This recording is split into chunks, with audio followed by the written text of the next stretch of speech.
Hey Chasers, welcome to another episode of Spillover. That's right, it's Spillover. It's like the little baby version of Hangover. And today we are interviewing another one of your favorite international artists. I think I have the hangover.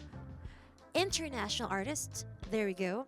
She's one of the most lovable, special human beings in the world. Please welcome with us today on Spillover is none other than Valentina Ploy. Hello, thank you so much for having me. So We're happy to be glad to here. have you here again, by the way. It's so nice to see you again. Where are we hailing from this time? Is it Bangkok or is it Italy or wherever I'm else in the in world? I'm in Bangkok right now, just at home really. Yeah. Oh gosh, I miss Bangkok. Hopefully, when I go to visit there again, I get to bump into you or maybe get to one of your Yes. shows there somehow. That would be amazing. Yes, last time we saw each other, actually, you were here in the Philippines, Yeah, and I you also remember. did a show. It was a small, intimate show with your closest and best fans, and it was a really, really good time. Yes, it was so nice. Yes, hopefully again next time. And when you come here next time, hopefully we could also do a full-blown hangover episode with you. But for now, we're gonna do the Yay. spillover. It's just like a mini version of our interview. So we're gonna make this quick but really good, hopefully. Starting with my first question. So first of all, Valentina, congratulations on your newest EP, Warm. And its title says Part 1. So tama, is it right that it's just an installment of another one? Or how will that play out? Like, give us some details, if you will. Yes, of course. I actually haven't, I'm just starting to kind of saying it here and there now, but it's called part one because there will be definitely a part two as well, which will be totally different from this part one.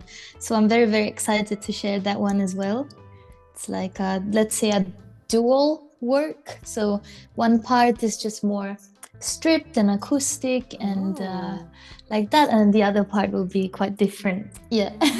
I wonder what the different is gonna be. Something poppy, rock and roll. I don't know. We're gonna be expecting that from you. Whatever that may be, Valentina. But for now, we will get to enjoy Warm Part 1 for the meantime. Yes. Okay, next question. This EP, it radiates warmth, well, as the title goes, throughout its mantra of self love, setting boundaries, and appreciating what life has to offer. But you mentioned that you had a bad case of good girl syndrome growing up. You know how they say Yeah. that the frontal lobe is considered to be fully developed when they're 25 years old. In your case, what kind of turning point did you experience to finally set things straight about what you don't and do deserve? I think like I had it pretty much my whole life, the good girl syndrome, maybe a little bit even now. But I feel like it gets very heavy, and like the turning point is like when you notice yourself feeling unwell, really. Like you find yourself in situations where you're like, wait, this doesn't feel right, because it's just, yeah, I don't feel good. And it come like you start getting a bit more sick and just like not happy as you are usually. So I think those are the starting point, like just noticing myself whenever that happens, and just like, yeah, try to stick to my true needs kind of thing, and like, okay, no, this is a bit much now, I need to put my boundaries and like, yeah. So you're being very self-aware. You're at this point where you're trying to be self-aware and truly finding your path, your way, your who you really are. Uh, if For you don't mind, I'm sure, sorry. yeah. How old are you now? If you um don't, late 20s, early third. What? no, I don't I'm know. 31, I'm Oh, what? 31. No, you are. I can't. No, I really thought you were like in your 20s or something. Okay, okay. Oh, Sorry, thank you. sorry. You're very hip, is what I'm gonna say. But okay, okay. So yeah, do you still feel like you're still finding, trying to find out who you are even at this point in your life? I think it's just constantly changes who we are all the time. Forever, I think it will be like that, because it's like whenever we find like different, we found ourselves in different like ages and different experiences, different stages of life. It's you kind of always learn a bit more of who you are, and I always think that it really takes a lifetime sometimes. Of course, the core values, you know who you are in that sense, but that like all the rest can like, yeah, change all the time. And I kind of I'm trying to kind of like follow it rather than fix it, or this is me and like this is how I have to be kind of thing.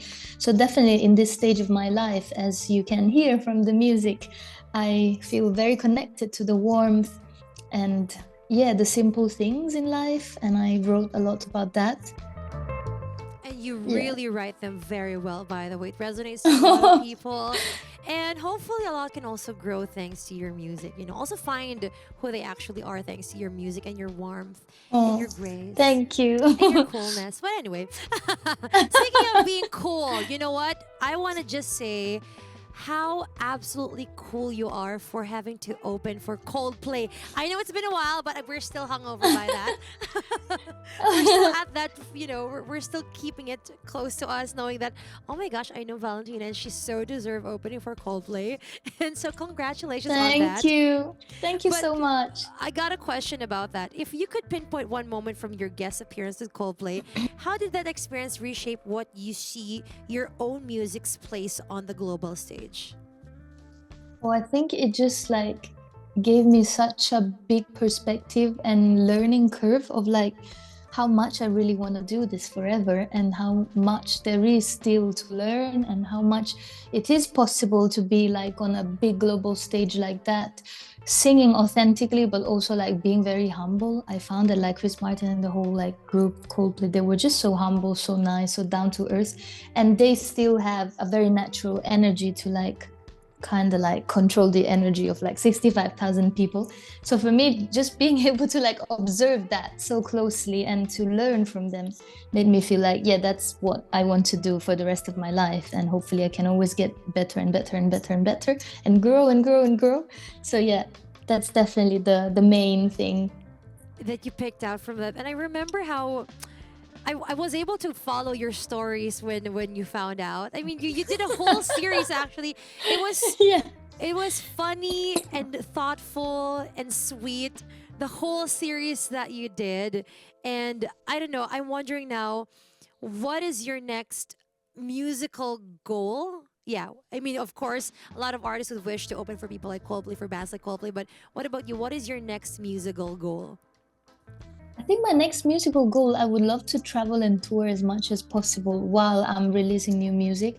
It's just been recent that I'm a newly independent artist as well. So this is actually the first project I'm releasing as an independent artist.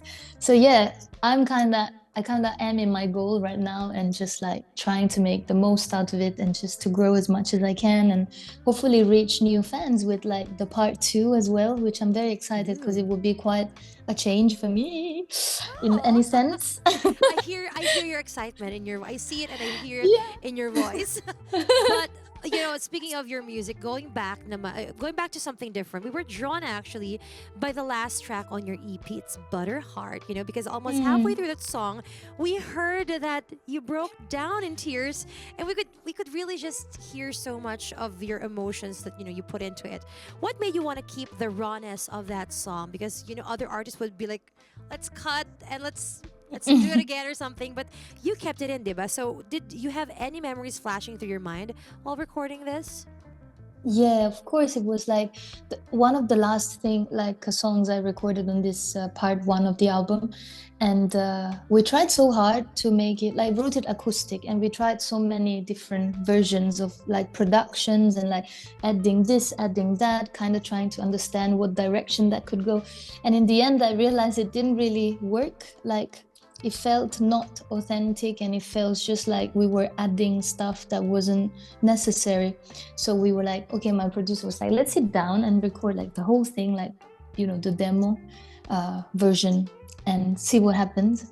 And then that happened, so we decided to just keep it as it was, because at least it's something different and more Mm-hmm. special and more heartfelt, and it kind of like really says who I am on that side of me, because Butterheart is just about a very Mm-hmm. sensitive person, and Mm-hmm. yeah, they cries all the time. So that Mm. felt perfect for it. Do you still like get moved, and do you still have a little bit of tears? Do you still shed a little bit of tears when you perform that song? I never performed that song live Oh, yet. wow. Oh, Yeah. why not, Valentina? So I will find out. But I'm sure I will cry, to be honest with you, because Mhm. every time I sing songs that are just like so vulnerable and emotional to me, I always cry a little bit. I will try my best not to. I have a show this Friday, I think, or this Thursday, my own event, Uh-huh. and I will try not to cry. Aw, I think you should just let yourself if you feel like it. Only because I think that's one thing that fans love about you. It's your rawness and your honesty with your music and how you approach it and the audience as well. So you know what? If me and my friends were there, we'd forgive you. We would love you even more Thank if you you. cried. As long as you're not producing the tears just because you want us to see you cry. You know what I mean? No, It's yeah, gonna be real, that would man. be hard. Yeah, of My course. goodness. But yeah, again, listening to your music, it's just so, well, again, I think the word really is perfect. It's warm, it's heartfelt, and we cannot wait to hear more of that. Well, in honor of your personal and musical growth with Warm, if you could meet little Valentina living in Italy, what would you get to say to her? Oh, that's so sweet. I think I would just tell her that I'm proud of her and just like well done for never giving up and keep pushing and keep doing it in your own way and just like that really don't stress too much, don't overthink too much because I'm an overthinker. And yeah, pretty much that. I would give her a big hug and say that And you both it's cry together again. yeah. And Aw. then laugh and then cry and then laugh. Yeah. Yeah, I get that. If only we could get to speak to our younger selves, right? We'd probably Yeah. be better off if that was the case. But anyway, thank you. Thank you so much for opening up a little bit here. And more especially, thank you for sharing to us your soul through your music. A lot of the fans are obviously really happy about that. Well, before we let you go, Valentina, how about invite everyone to check out your music? Where could they check it out? And also you on your social media accounts. Yes, please follow my album Warm, Part 1 and Part 2 coming soon on every streaming platform and on social media, YouTube, and everywhere, Valentina Ploy. Thank you so much. All right. Thank you as well, Valentina. One more thing. Our producer, Jericho Taruk, says Blably Blue. He's one of your Lovely Blue. hugest, biggest fan ever. You owe me, Oh, Jack. You thank owe you. me. Thank you again so much. This has been fun and hopefully you Thank enjoy you so much, the rest DJ of your day. Shai. Good luck on Thank your you. show. Yeah, and we will Thank you see you so soon. much. Nice to see you again. Thank Nice also. you. Bye. Bye.